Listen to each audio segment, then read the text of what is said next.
Voltamos com Tribuna Virtual de hoje, agora com a conexão restabelecida com o deputado Enio Tato, do PT. Deputado, o senhor nos ouve? Boa tarde, deputado. Oi. Deputado, o senhor tem 10 minutos. Obrigado, queria cumprimentar a todos os telespectadores da TV Assembleia, deputado Carlos Gianazzi, que está participando. Se tiver mais algum deputado, cumprimentar a todos.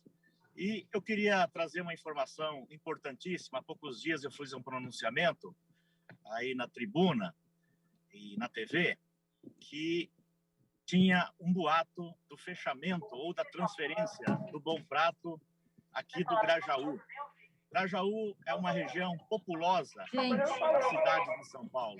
O deputado Gianazzi se reinscreveu. A deputada Janaína entrou. Ela vai primeiro? Ela vai primeiro. Tá bom. Primeiro ela. Fernanda, você não fechou o ótimo.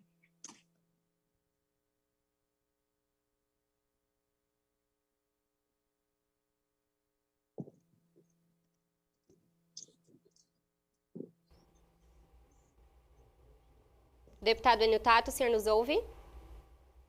Eu estou ouvindo. Ok, o senhor pode dar... Janaína vai falar primeiro? Não, o senhor pode dar prosseguimento ao seu discurso na tribuna. Ah, tá legal, então. Então, eu estava falando que eu fiz um pronunciamento na tribuna virtual, denunciando, né, e alertando sobre a possibilidade do governo do estado fechar o Bom Prato do Grajaú. Grajaú é um dos bairros mais populosos da zona sul de São Paulo. Tem mais de 400 mil habitantes. Pedi uma audiência na Casa Civil com o secretário Cauê Macris, que foi presidente dessa casa, e nos reunimos ontem à noite, ontem às 18 horas. Junto comigo estava a deputada Érica Malunguinho, do PSOL, o vereador Alfredinho, do PT, mais a vereadora Luana e dirigentes, lideranças comunitárias. E tivemos uma boa notícia, uma boa reunião, e onde o secretário Cauê Macris nos colocou e deu a boa notícia que foram sensibilizados que o Bom Prato não vai sair do Grajaú. O Bom Prato permanecerá na região do Grajaú, na Belmira Marim, aqui na zona sul de São Paulo, e também nos deu a notícia que terá um outro Bom Prato na cidade Dutra, num bairro próximo, onde estava previsto a transferência do Bom Prato do Grajaú, que é na cidade Dutra. Então, do limão, uma limonada, né? Permanece o Bom Prato do Grajaú, onde atende mais de 1.600 famílias, né, todos os dias, um café da manhã com almoço e janta, e teremos um outro Bom Prato na cidade Dutra. A população está muito contente, fizemos um ato agora em frente ao Bom Prato, é impressionante a alegria daquela população por conseguir manter o Bom Prato, que é a alimentação deles todos os dias. O secretário Cauê também nos colocou que existe um estudo para criar mais 4 bons pratos aqui na cidade de São Paulo, e um deles ele adiantou que é na cidade Ademar, que tem muitos pedidos, inclusive desse deputado. Então, fiquei muito feliz, fruto da democracia, de quando há diálogo, há resultados positivos para a população. O deputado Carlos Gianazzi, que é da região, a própria deputada Janaína, que vai falar em seguida, que deu todo o apoio no dia que eu me pronunciei, que cobrei e que achava que era um absurdo retirar o Bom Prato daquela região, que é uma conquista de mais de 10 anos. Só para você ter uma ideia, esse Bom Prato foi instalado no Grajaú na época que o vice-governador Rodrigo Garcia era secretário da área social. Então, a gente não pode perder essas conquistas, não pode tirar o direito da população. Muito pelo contrário, a gente tem que manter aquilo que foi conquistado e a gente aumentar, né, as conquistas da população. Uma população carente, né, uma população que precisa daquele Bom Prato, uma população, tem muita gente desempregada, mesmo aquelas pessoas que estão trabalhando, aposentados, né, pessoas que trabalham no comércio, que ganham pouco e que não sobra dinheiro nem para comida. Quando vai pagar as contas, ganha um salário mínimo, um pouco mais, mas não sobra dinheiro nem para pagar as contas e muito menos para se alimentar. Então, aquele Bom Prato, que tem uma comida de qualidade, é um dos bons programas do governo, mesmo nós da oposição temos que admitir isso, e que a gente tem que lutar para a gente aumentar esse programa, principalmente para atender a população mais carente, os moradores de rua, os aposentados, né, a população que ganha um pouco e que se utiliza do marmitex, da comida desses Bom Prato, principalmente nesse momento de pandemia. Então, eu queria encerrar agradecendo a sensibilidade, principalmente do secretário Cauê, que conhece a região e que nos deu essa notícia, nos atendendo no dia de ontem, que o Bom Prato do Grajaú vai continuar e que será aberto um outro na cidade de Dutra, terá uma reforma do prédio que precisa ser reformado no Grajaú, e nesse período será atendida a população através de um caminhão móvel, né? E não será deixado de fornecer, né, a comida de todo dia para aquela população. Então, muito obrigado, secretário Cauê, e parabéns por todas as pessoas que lutaram para que esse Bom Prato permanecessem na região do Grajaú, na Avenida Belmira Marim, e agradecer também todos os deputados, aí, o Carlos Gianazza, a deputada Janaína, pelo apoio que nos deu no dia que fiz o pronunciamento aqui na tribuna virtual. Grande abraço, obrigado a todos. Obrigada, deputado. Seguimos agora com a inscrição da deputada Janaína Pascoal, do PSL. Boa tarde, deputada. A senhora tem 10 minutos. Boa tarde, pessoal da Rede Alesp, os colegas que estão na tribuna. As boas causas têm que ser sempre apoiadas. A população não pode ficar sem alimentação, sobretudo nesse período. É um período em que as pessoas precisam ter a imunidade reforçada. Então, a luta pelo Bom Prato, pela extensão desse programa, sempre vai ter meu apoio. E cumprimento o colega, deputado Enio Tato, todos os demais que apoiaram esta causa. E realmente, né, não dá para fechar, tem que aumentar. São Paulo é um estado com muito recurso, né, teve superávit, então não tem sentido haver cortes nas necessidades mais básicas da nossa população. Né? Para esse tipo de causa, meu apoio é incondicional. E eu queria comentar um pouquinho, que a semana foi muito corrida, eu não consegui falar na tribuna sobre as audiências públicas que nós fizemos do projeto do saneamento básico, que é também, né, uma necessidade primordial da população. O saneamento não é só conforto, né, de ter a água na torneira, de ter o esgoto recolhido e tratado. Saneamento é saúde, saneamento é dignidade.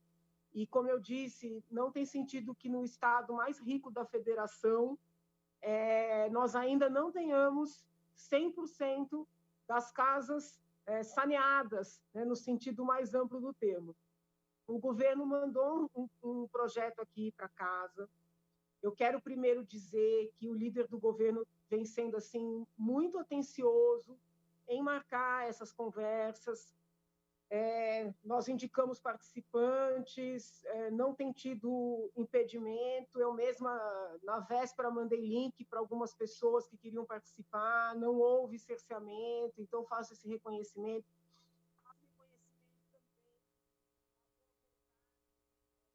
A disponibilidade do secretário Penido em sanar as nossas dúvidas. E eu queria aqui externar um pouco das observações que eu teci nas duas audiências públicas que aconteceram nesta semana. Uma foi na terça-feira, das 8 às 11 da manhã, a outra foi na quinta-feira, das 8 às 11h30 da manhã. Digo isso porque, se alguém quiser resgatar as audiências, né, para poder assistir no detalhe, vai ser muito importante. Esse projeto, quando aprovado, se aprovado, ele vai ter muito impacto na vida dos municípios. Então, é importante que os prefeitos olhem esse projeto no detalhe, os vereadores idem. Os municípios vão ter um tempo para, vamos dizer assim, aderirem, né, às unidades de saneamento que estão sendo criadas por meio desse projeto. serão criadas também autoridades intermediárias, né, que vão gerenciar recursos para fins de saneamento. E eu tenho muita dúvida sobre o critério ou os critérios de divisão do nosso Estado nessas tais unidades. O governo elegeu criar uma unidade que denominou de Unidade Sudeste, composta por todos os municípios que são atendidos pela Sabesp, e dividiu os municípios não atendidos pela Sabesp em outras unidades, né, rurais. E o que eu perguntei para o secretário, e até agora a gente não consegue ter uma clareza 100% disso, é se o intuito é conceder essas outras áreas para a exploração da iniciativa privada. E por que eu fiz essa pergunta? Não foi uma pergunta ideológica, não foi uma pergunta de alguém que seja contrária a uma eventual concessão. Tá? Entendo, inclusive, e disse isso nas audiências, que os recursos necessários para as obras dessa universalização são muito elevados, são recursos muito elevados, e talvez só mesmo com a iniciativa privada, pelo menos em parceria, seja possível fazer essas obras, mas que nós não podemos aprovar um projeto que esteja, vamos dizer assim, pela metade. Né? É importante saber o que é que o governo quer fazer de fato, para que nós possamos avaliar se esse é o melhor projeto. Eu disse ontem na audiência que hoje já existe o Instituto dos Diálogos Competitivos, em que a iniciativa privada pode participar da elaboração até dos planos, porque o meu medo é que, para cumprir um requisito temporal do marco do saneamento, o governo tenha feito uma divisão, sem muitos estudos, sem muitos critérios, para aprovar até julho, que é uma exigência do marco de saneamento, sem pensar o que é que se vai fazer depois, entendeu? E é importante, quando a gente avalia um projeto, aprova um projeto, saber o que é que se quer fazer depois. Né? Então, vejam, senhores, que eu não estou nem criticando o governo, nem o projeto do governo. Eu estou tentando entender a racionalidade do projeto. E não ficou claro para mim, não ficou claro para ninguém, né, que participou das audiências, qual é essa racionalidade. O secretário, de maneira muito humanística, falou, olha, gente, eu quis englobar aqui, né, juntar municípios com muitos recursos, municípios com poucos recursos, para que os com muitos recursos possam ajudar os com poucos recursos. Ele disse que era uma coisa meio Robin Hood. Eu não sou contra nada disso, mas essa divisão só tem lógica se você for conceder para a iniciativa privada, como uma forma de exigir que a empresa que venha a receber essa concessão não fique só com os municípios mais interessantes, né, do ponto de vista econômico, mas leve também os municípios mais carentes. Se não for para esse fim, não vejo muito qual é a lógica. Na audiência pública de terça, o senhor secretário disse que essa divisão precisava ser feita rápido, para que a União não fizesse uma divisão à revelia do Estado, e para que nós pudéssemos receber recursos, muitos recursos que vão ser mandados se a gente cumprir esse prazo. No entanto, na quinta-feira, depois da provocação de um dos participantes da audiência pública, só não menciono o nome porque não tenho certeza de quem foi, o secretário esclareceu que, na verdade, não vai ter recurso federal, que todo o dinheiro que vai ser usado para as obras necessárias vai ser dinheiro do serviço prestado. E eu disse, e repito aqui, se for isso aí, não vai dar para fazer obra nenhuma. Porque, gente, eu tenho o saneamento como uma das minhas primeiras preocupações. Quem me acompanha desde o princípio vai lembrar, eu fui visitar a Sabesp, eu recebi o pessoal aqui de Ilha Comprida, que tem um bairro de Ilha Comprida que não consegue receber nem água potável por falta de uma obra que custa 1 milhão. Eu fui na Sabesp para solicitar que essa obra fosse feita e até agora não aconteceu. Então, assim, se a gente for depender do dinheiro, do pagamento do serviço para fazer as obras necessárias para essa tal universalização, 2030, 2033, né, que é um ano aí que vem sendo mencionado nessa seara, vai ser inviável, entenderam? Então, o que eu estou pedindo para o governo, muito respeitosamente, não é com o intuito de prejudicar nem atrapalhar, não, é que haja maior clareza do que se pretende fazer com essas rurais. Uma vez aprovado o projeto, quais serão os próximos passos, né? Eu tenho sentido o governo muito titubeante, né?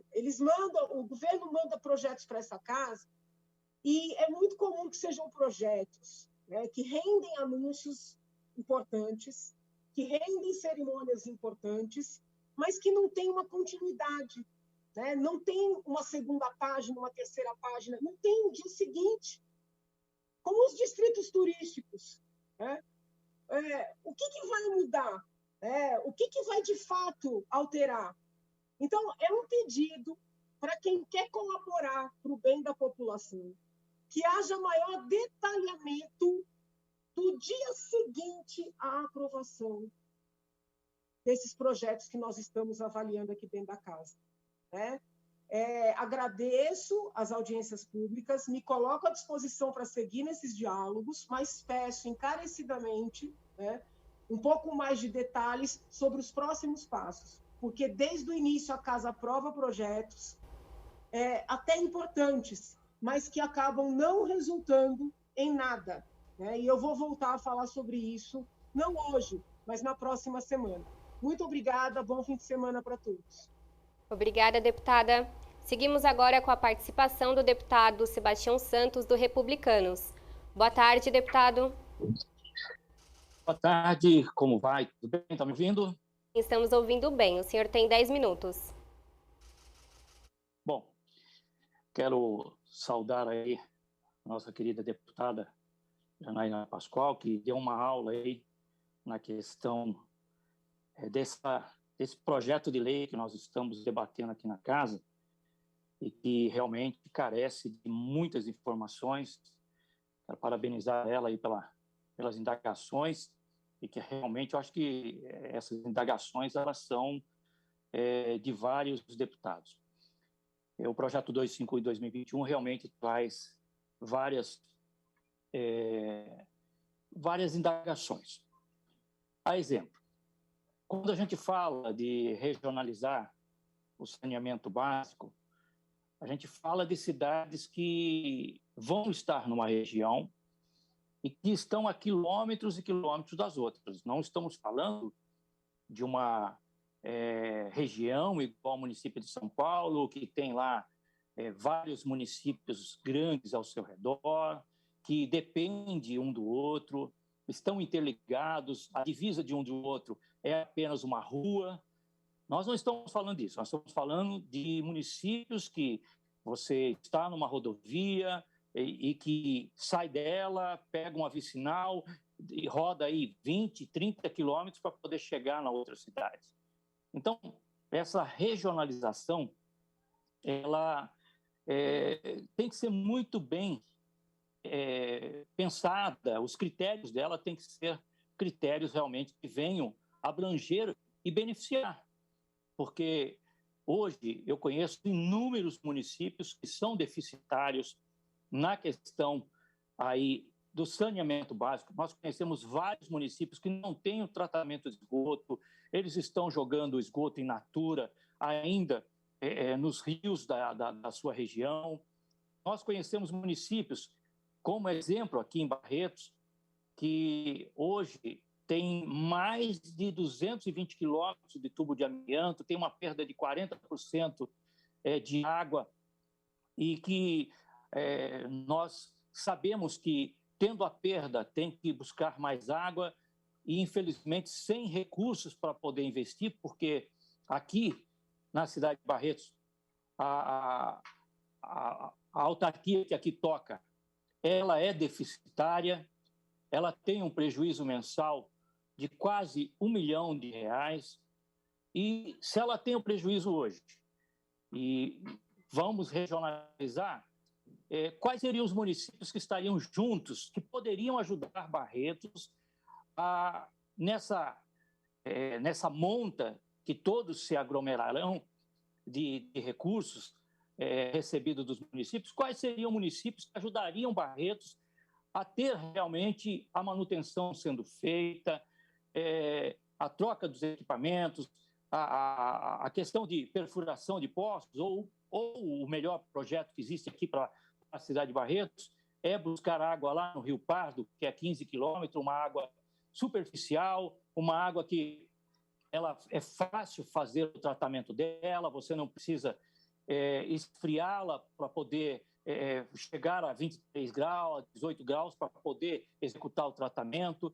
Não é uma água calcária, é uma água já pronta para receber apenas o tratamento básico e já está na torneira das pessoas.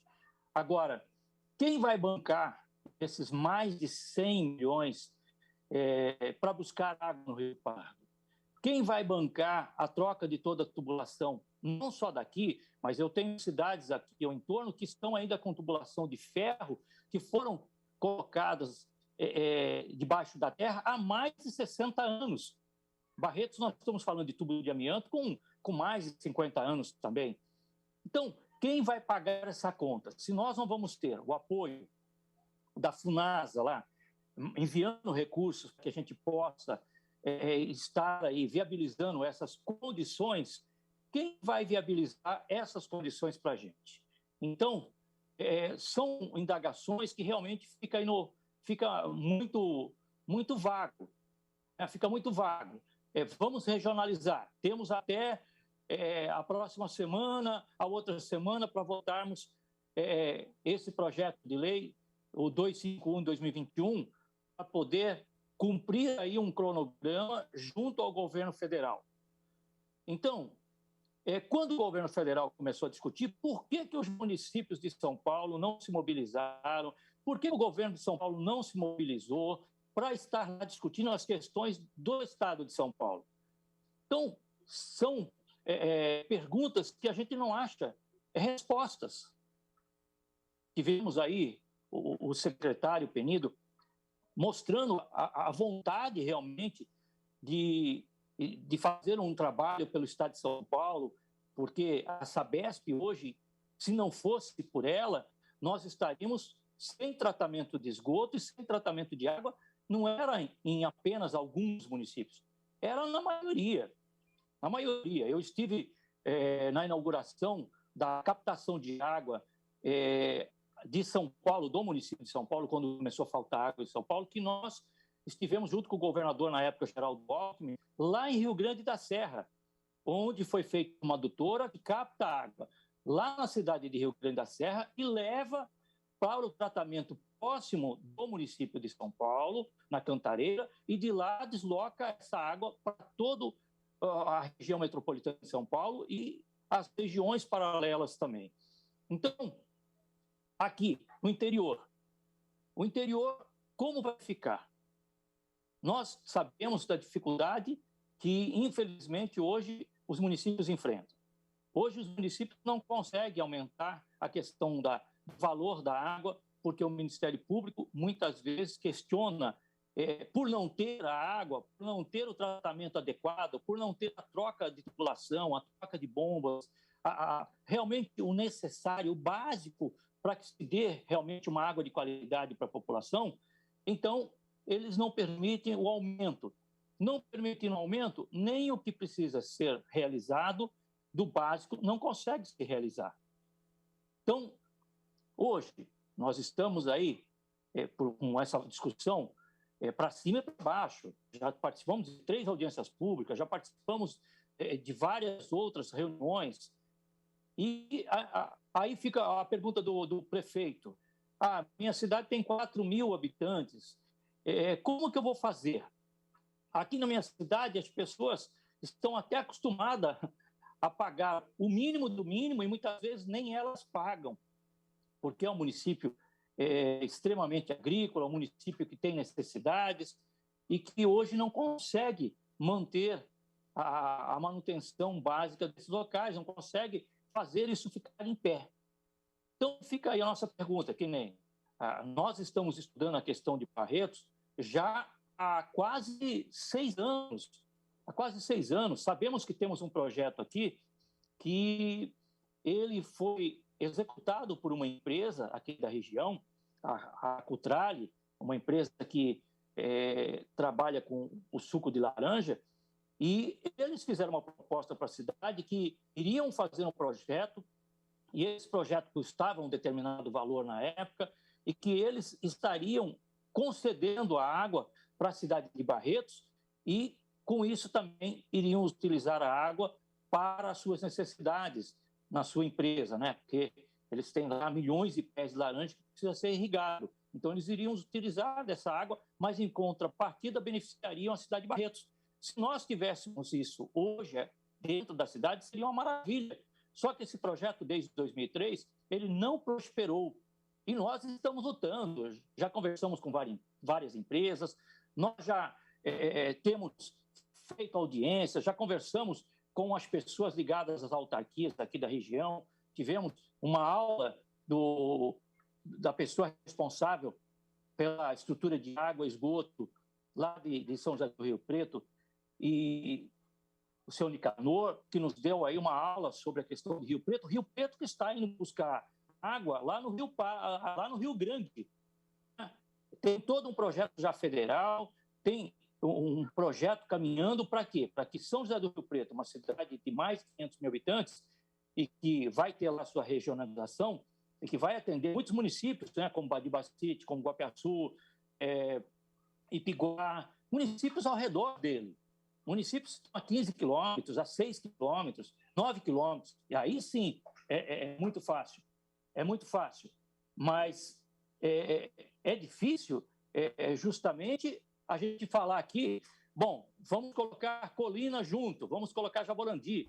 Um está a 23 quilômetros, o outro está a 16. Vamos colocar Monte Azul, que já está a 40 quilômetros. Vamos colocar Severinha, que já está aí a quase 40 quilômetros também. Para concluir, deputado.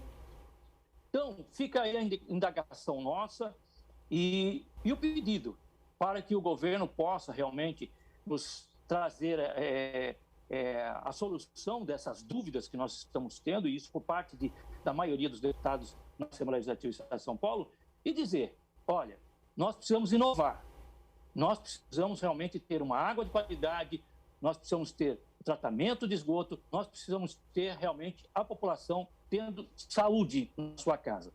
Então, fica aí a nossa fala, fica o nosso agradecimento e um ótimo final de semana a todos. Obrigada, deputado. E o próximo inscrito é o deputado Carlos Gianazzi, que tem mais 10 minutos devido à reinscrição. Boa tarde, deputado. Boa tarde, de volta à tribuna da Assembleia Legislativa, a tribuna virtual. Eu quero dizer que o governo Dória /Ocieli continua tentando passar a boiada na área da educação. O governo apresentou uma lista de aproximadamente 1.224 escolas da rede estadual para serem transformadas em escolas de tempo integral, o famoso PEI, Programa de Ensino Integral, que é o que nós chamamos da farsa da educação integral do PSDB aqui em São Paulo. Essa farsa nós já conhecemos desde 2006, quando o Gabriel Chalita, era o secretário da Educação. Uma verdadeira farsa, nunca foi, de fato, educação integral. E aí, o que está acontecendo? O governo, em plena pandemia, com as pessoas morrendo, com o estado de São Paulo já com mais de 100 mil pessoas mortas, né? Com as escolas numa situação deplorável por conta da contaminação. Nós não podemos... nós temos vários profissionais da educação que já morreram, vários profissionais da educação contaminados, por conta dessa política genocida de forçar a reabertura das escolas, de manter servidores nas escolas, num momento tão difícil como esse, sem que as escolas consigam atender a segurança sanitária. Elas não oferecem, nenhuma escola hoje oferece segurança de fato sanitária. Sem vacinação, não dá para abrir escola. É um crime, é matar as pessoas, você colocar pessoas dentro de uma escola hoje. O fato é que o governo está se aproveitando dessa situação, da fragilidade da população, da fragilidade da comunidade escolar em debater, em se organizar por conta da pandemia, ele está tentando passar na marra, a toque de caixa, a implantação autoritária do programa de educação infantil. Não é o momento de fazer isso. As pessoas não conseguem pensar, não conseguem debater. Não dá para fazer uma consulta pelo aplicativo que vai mexer com a vida, com a história da escola, da comunidade escolar, do bairro, da vida escolar, das crianças, dos adolescentes, dos jovens e dos adultos também, que cursam a educação de jovens e adultos daquela comunidade escolar. Mas o governo está fazendo isso, toque de caixa, né, com muitas manipulações. Nós recebemos inúmeras denúncias na Assembleia Legislativa de manipulações de diretorias de ensino que orientam diretores para que haja, né, uma consulta pro forma, que não haja um amplo debate. São várias as reclamações, em várias regiões do Estado, com consultas totalmente parciais e precarizadas para a implantação de PEI. Então, é um projeto que tenta ser implantado de uma forma autoritária. Não há dúvidas em relação a isso. Há um ataque frontal à gestão democrática da escola pública. Não dá para fazer esse debate nesse momento, né? E dizer que esse projeto é excludente também. Esse projeto do PSDB, nós não somos contra a escola de tempo integral, nós defendemos, mas não esse projeto, esse modelo aqui do PSDB, sobretudo do Dória. Isso não funciona, né? E é marketagem pura. Ele quer ter uma vitrine eleitoral para o ano que vem, para a sua candidatura, e nós não podemos aceitar que a educação seja instrumentalizada eleitoralmente. O fato é que esse projeto, além de ser um projeto autoritário, do ponto de vista da sua implantação, ele também é excludente, porque ele exclui uma parte considerável dos alunos. Por exemplo, se uma escola tem 1.000 alunos e ela vira PEI, o que vai acontecer? Ela vira PEI, ela vira uma escola de tempo integral. Vai atender o aluno em 9 horas. Né? O aluno vai ficar 9 horas nessa escola. E você só vai conseguir atender 400 alunos. Os outros 600 serão matriculados em outras escolas, em outros bairros, muitas vezes em outras cidades. Às vezes a cidade só tem 1 ou 2 escolas da rede estadual, você transforma em PEI, e aí você tem que transferir os alunos para outras regiões. É isso que está acontecendo. É um projeto que afronta o Estatuto do Magistério, criando uma carreira paralela.